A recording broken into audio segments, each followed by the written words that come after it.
दोस्तों, हिंदू धर्म में अष्टमी का विशेष महत्व है। कहा जाता है अष्टमी का व्रत करने से सुख समृद्धि खुशहाली परिवार में बनी रहती है, मनवांछित फल की प्राप्ति होती है, जीवन में चल रही समस्याओं का समाधान भी मिलता है। माता दुर्गा अपने भक्तों की सुरक्षा प्रदान करती हैं। साथ ही विधि विधान के साथ मासिक दुर्गा अष्टमी की पूजा करने से कैरियर में उन्नति, धन में समृद्धि और जीवन में सफलता मिलती है। मासिक अष्टमी की क्या पूजा विधि है, जान लेते हैं। दोस्तों, मासिक दुर्गा अष्टमी के दिन साधक को सुबह जल्दी उठना चाहिए, लाल वस्त्र धारण करने चाहिए, पूरे घर में गंगा जल का छिड़काव करके पवित्र कर लेना चाहिए। इसके बाद चौकी पर लाल रंग का कपड़ा बिछाकर माँ दुर्गा की फोटो स्थापित करनी चाहिए। याद रखें, माता दुर्गा को बहुत सी चीजें होती हैं जो नहीं चढ़ती हैं, उसके बारे में भी बताऊंगी मैं। पहले जान लेते हैं विधि। फोटो स्थापित करने के बाद माता को जल अर्पित करना चाहिए। लाल चुनरी, 16 श्रृंगार, लाल रंग का पुष्पमाला, अक्षत्र अर्पित करने चाहिए। देवी दुर्गा को मूर्ति को प्रसाद जरूर चढ़ाना चाहिए। दुर्गा मूर्ति को चरणामृत भी अर्पित करें। इसके बाद घी का दीपक अगरबत्ती जलाकर माँ दुर्गा की स्तुति करनी चाहिए। आप दुर्गा सप्तशती का पाठ भी कर सकते हैं। वास्तु नियमों के अनुसार दोस्तों, माता जो आप मूर्ति रख रहे हैं, याद रखिए दक्षिण की ओर आपको ये नहीं रखनी है। दक्षिण दिशा यमराज की कहलाती है। सबसे ज्यादा इस जगह पर ही नकारात्मक ऊर्जा उत्पन्न होती है। अगर गलती से आप इस मूर्ति को रख भी लेते हैं दक्षिण में, तो घर में सुख शांति खराब हो जाती है। मूर्ति अगर आप खरीद रहे हैं या आपके घर में है तो ध्यान रखें 3 इंच से बड़ी मूर्ति आपको नहीं लेनी है। उसका रंग पीला, हरा, गुलाबी होना चाहिए मूर्ति का।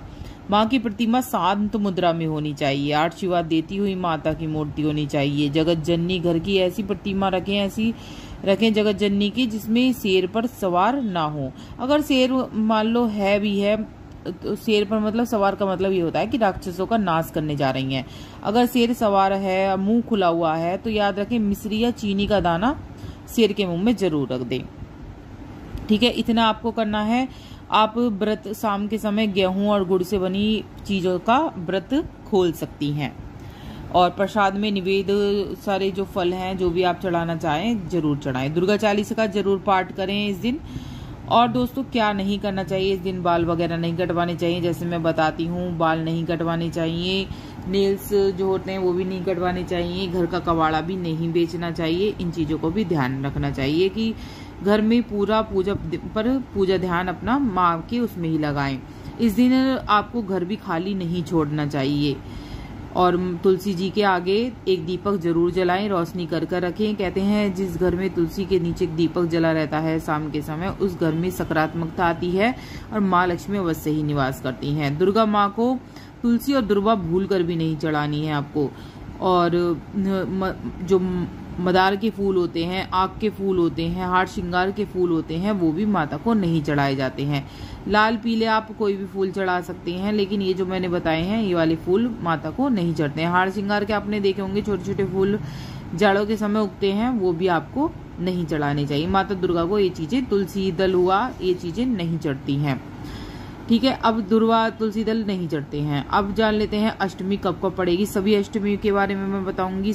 4 मई को मासिक अष्टमी पड़ेगी संडे के दिन। वहीं कालाष्टमी जो है 20 मई को मंगलवार के दिन पड़ने वाली है। और जून में मासिक अष्टमी 3 जून को पड़ेगी, जो कि मंगलवार के दिन पड़ेगी।